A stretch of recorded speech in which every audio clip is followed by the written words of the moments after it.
Yeah, I just wanted to take a second while you guys had Giannis. I actually wrote down a couple things I wanted to start with. I think I want to start with is just it's important for me to start today saying a priority is to continue the conversation about racial equality and social justice. Today and every day, we must push to be better in our city, in our state, in our country. And I think it's really important, not just today, but going forward, that we continue the conversation. And then secondly, I just wrote a note.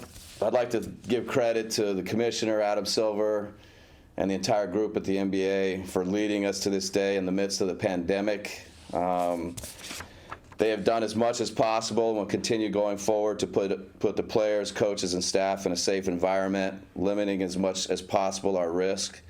Thank you, Adam. Thank you to the NBA for getting us back. So, all right, that's my incredible writing without Dan Smichek or Barry Baum.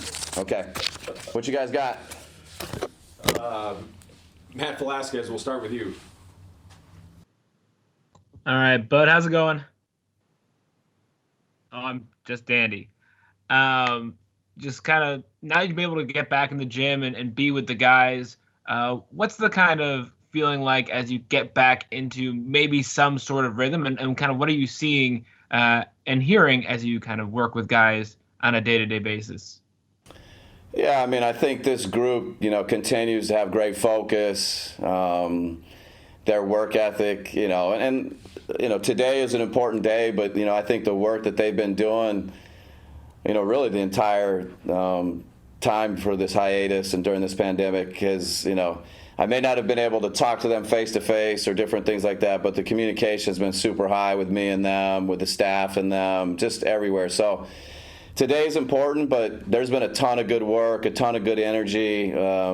Like I said, the focus and the desire to get back has been strong throughout, and today's another part of that. Lori Nickel, Milwaukee Journal-Sentinel. Hey, Coach, thank you. I wondered if you had, the reaction to the pandemic right now is all over the place. I mean, some people have no concern whatsoever. Other people, are very concerned about being in groups and social distancing. You don't have that option right now. Did you have any concerns leading up to this or things that you needed reassurances from the medical staff or the league of how things might go in Orlando to make you feel comfortable to come back to work? Yeah, I mean, I think, all of us individually have, things that are on our minds. But I think the biggest thing is there's just a ton of faith. And again, Adam Silver is the commissioner, the NBA, their entire group, the amount that they've leaned on science and experts and pushed to put us in the safest possible environment.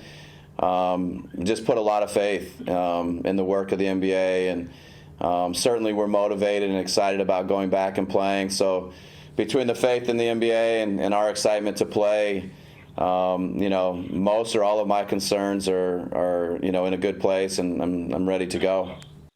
And can I just ask real quick, what's your role in this? I mean, in athletics, we haven't really followed yet what to do. I mean, we know how to social distance independently. Do you have anything that you have to do, whether it's watching for symptoms or anything like that for yourself or your players, or is this all on other people? Do you delegate that responsibility? Thanks. Well, certainly I have to take responsibility for myself and make sure that I'm, doing things that are healthy and wise, for my own individual health, but more importantly for everybody around me, whether it be my family, my friends, my neighbors. You bring it to work, the players and the staff. And, so I think, I'm not sure if this was a question, but I think, as a leader, it's important that I follow the guidelines that, if it's time to wear a mask, that I wear a mask. If I expect other people to wear a mask, then I need to do it. And social distance and temperature checks and, all of go down the list of protocols. If as a leader you're not doing them, then I don't know how you can expect the others to do them. So I think there's a role for all of us to play, including myself. Eric Name with The Athletic. Hey, Bud. I'm so often with the NBA season, we talk about it being a marathon. This feels like the opposite. This feels like a sprint that you have to get ramped up really quickly and be ready to go. How does that change your approach and how you try to prepare your team? Well, I think every team has unique and different kind of circumstances. I think for us, considering what we've done to date, I guess before March 11th or 12th, whenever it is, and where our record is, and when you combine that with the 8 seeding games, hopefully that sense of the sprint is maybe not the same when we think about the big picture and we think about where we want to be. And if you're going to use analogies, I think this is a marathon. The team that ultimately is the last one standing will have been in Orlando a long time, will have gone through a lot. It's a heck of a journey. It's going to be a special champion. And there is a sprint element to, I think, getting back and getting started, but I think to lose sight of the marathon, that it's just a different marathon. I don't know, maybe this is like, what do they call them, a half marathon or 12K or 27K or 25, whatever it is. So anyways, I think we're going to have a little bit of both, at least in our camp. The other thing I was curious about was, what did it mean to you to see your players in your organization go out of their way to stand up and try to do what they can in regards to social justice, to go out and, protest and march in the Black Lives Matter movement? Yeah, it meant a ton to me. Meant a ton to our players. Meant a ton to our organization. I was incredibly, I couldn't be there. I was traveling to see my family and get some time with my parents. So I would have loved to have been there and marched with them, but to watch and to read and observe and to hear their thoughts and comments, I couldn't be more proud. I'm hopefully a part of, fighting for change and fighting for justice and fighting for better as we go forward. Next question, Malika Andrews, ESPN. Hi, Bud. I'm curious, and without identifying information as to not violate HIPAA, but generally speaking, have anyone within your organization tested positive for coronavirus first? And then secondly, Eric Spoelstra described narrowing down the staff to 35, including players, as an agonizing process. I'm curious what that's been like for you, and are you prioritizing medical or trainers, or how is that working out? Yeah, for the first question, I know I'm in trouble if you use HIPAA as part of the intro, so we're not going to discuss, our testing policies and what has happened or not happened. And so, our group has been great. We're following protocol, and we'll continue to do that. And then the question, and as Spo said, it's probably been one of the hardest things to be a part of, to figure out, your 35 people that get to go, and it's changed some. The NBA is, working with us to try and I guess, give us or put us in a position with restraints to be successful. But yeah, I think it's balance. It's like everything. You've got to have a great medical staff, and then everybody knows how important my coaching staff is to me personally, and so you have to make some hard decisions, and that those people that may not be with you physically, they're going to be able to do things for you from Milwaukee and contribute and still be a part of everything we do. And maybe there's opportunities to add going forward. I think the NBA is considering that, and that would be great for us. But yeah, incredibly difficult, and I would just say we have to balance everything. Next question will be Steve McGargy with Associated Press.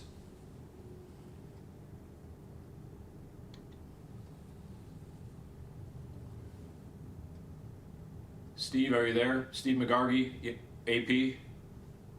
Yes, I was just checking to see if anybody had indicated they were going to be opting out yet.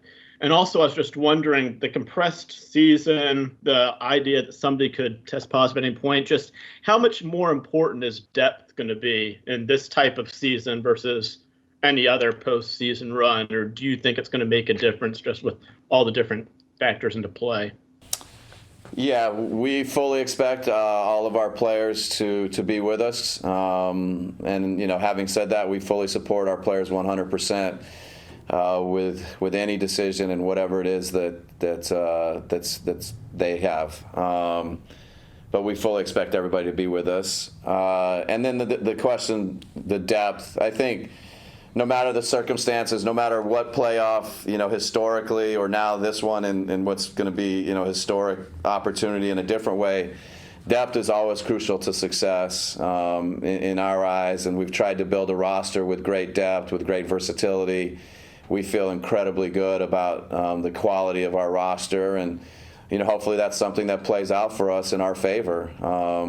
We've used it a lot in the regular season. We've used it a lot in the playoffs and in the past, and we'll continue to lean on it going forward.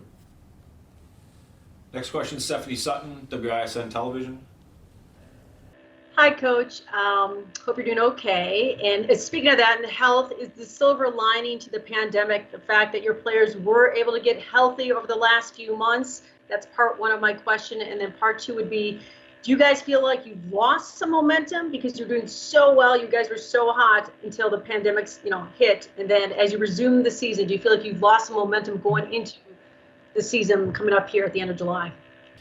Yeah, as far as the silver lining with regard to health, I think certainly for us and particularly as it relates to Giannis, to have some time for him to, really heal and get himself, stronger, from a physical standpoint, just in all ways, shapes, and forms is, whenever Giannis gets time to put time in the weight room and Chris and Bled and all of these guys, they can just kind of fine tune their bodies.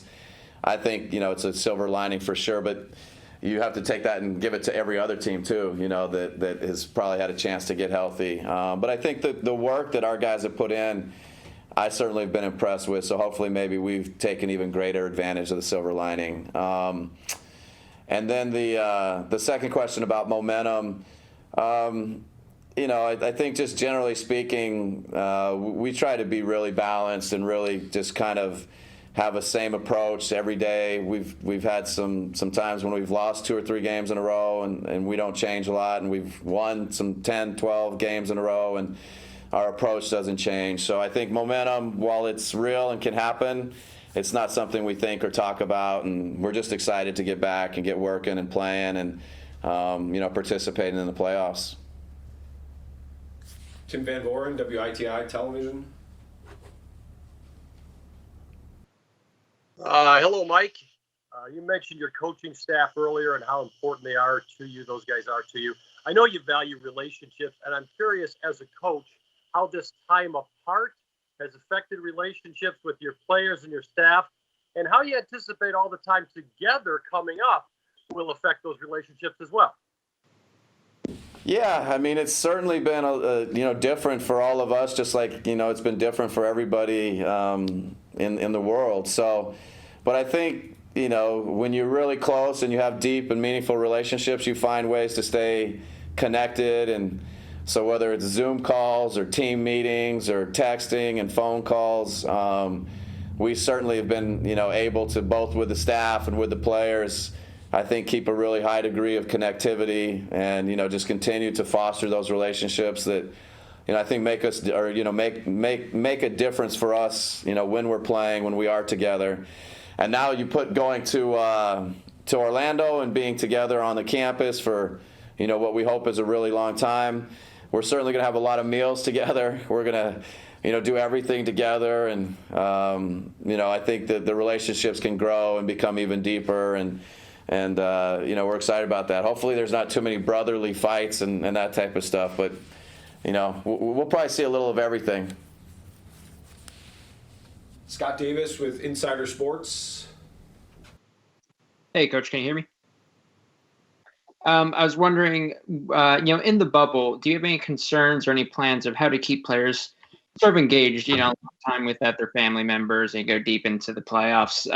Is there any concern about, losing guys who want to go home, or if you go down in a series, trying to keep people engaged, I guess, in the whole process?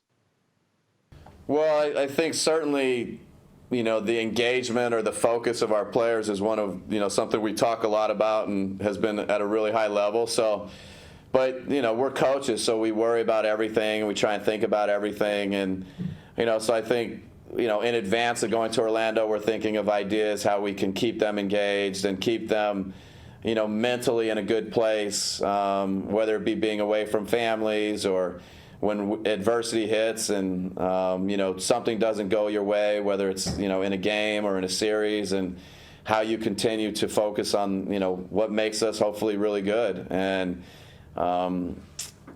you worry about everything, but at the end of the day, I would say our group's focus and engagement, I think is in a great place, and we'll continue to be there as we move to Orlando. Last few here, Eric Woodyard, ESPN. Hey, what's up, Coach? How you doing? Coach, not to single one guy out, but, it's constantly being talked about Eric Bledsoe, his playoff performances, ups and downs with him. Being in a famous environment in this bubble, do you think that could possibly help him when the playoffs come around, or how do you see this environment, impacting him once the playoffs do hit? Well, I think, Eric has been so good for us and is so important to us. And, I think he's as excited as anybody about getting back to the playoffs and, continuing what we hope is a really long run. And, fans, not having fans is going to be really hard for everybody. They're so important to us. They give us so much. And the game is, I think, built for the fans. But, I think Eric has a fight and a competitiveness that, I think sometimes he feeds off the fans, and it's something that can really help him. But, whether it's Eric or any of the players, I think, the ability to just focus in on what we're doing and what's important and have, very limited distractions. Maybe it helps our whole team. Maybe it helps players in general. And we certainly have, high expectations for Eric, high expectations for our group. And we're going to have to figure out how to do it, without fans in this case. And anything that helps any of us, we'll take it if that's the case. Steve Ashburner, NBA.com. Hi, Bud. You were involved the first time I can recall the term asterisk getting attached to a championship.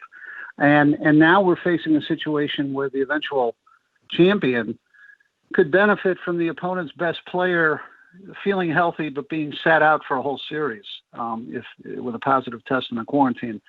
Where do you stand on this whole quality of championship that we're all going to try to head toward?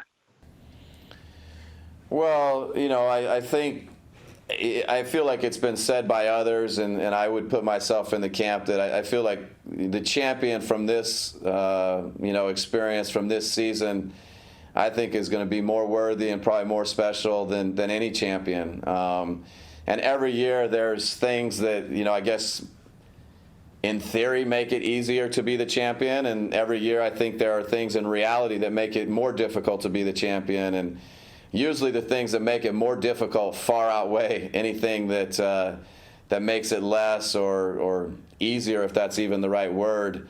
So I think the challenges of this season, this pandemic, everything that's happening in our country, the ability for a team to go back and compete and play against, the other 22 teams in the NBA and come out as a champion, in my mind, it'll be more special and more meaningful than every championship, to be honest with you. They're all incredible. They're all meaningful. They're all, if you won one, you can say whatever you want about it. That team, is happy. Last question from Down Under, Kane Pittman. Thanks, Dan. How you doing, mate? My question for you is, and you've sort of touched on this a little bit, but from the mental side of this and coaching and getting the group back together, it's been so long and you guys were having such a great run. So how do you now look at this? Does it feel like it's a completely different season almost, even though the record does carry over, as you pointed to? No, I think we're, as much as possible, I think we're going to pick things up from where we left off, but at the same time know that we haven't played basketball for 2.5, 3 months, I think it is. And, there's things that we're going to need to do to get ourselves back to playing at a high level, executing at a high level on both ends. And there's practice that's important. There's scrimmaging that's important. But, I don't think we're not going back to ground zero in our minds, both from a mental standpoint, from a physical standpoint, from a work that's been put in standpoint. But at the same time, we know we've got a long ways to go and a lot of work ahead of us. Thank you so much, everybody, for your time and your questions, and we look forward to seeing you again on Friday. Thank you. Great. Thank you, guys. Good to see you, some of you.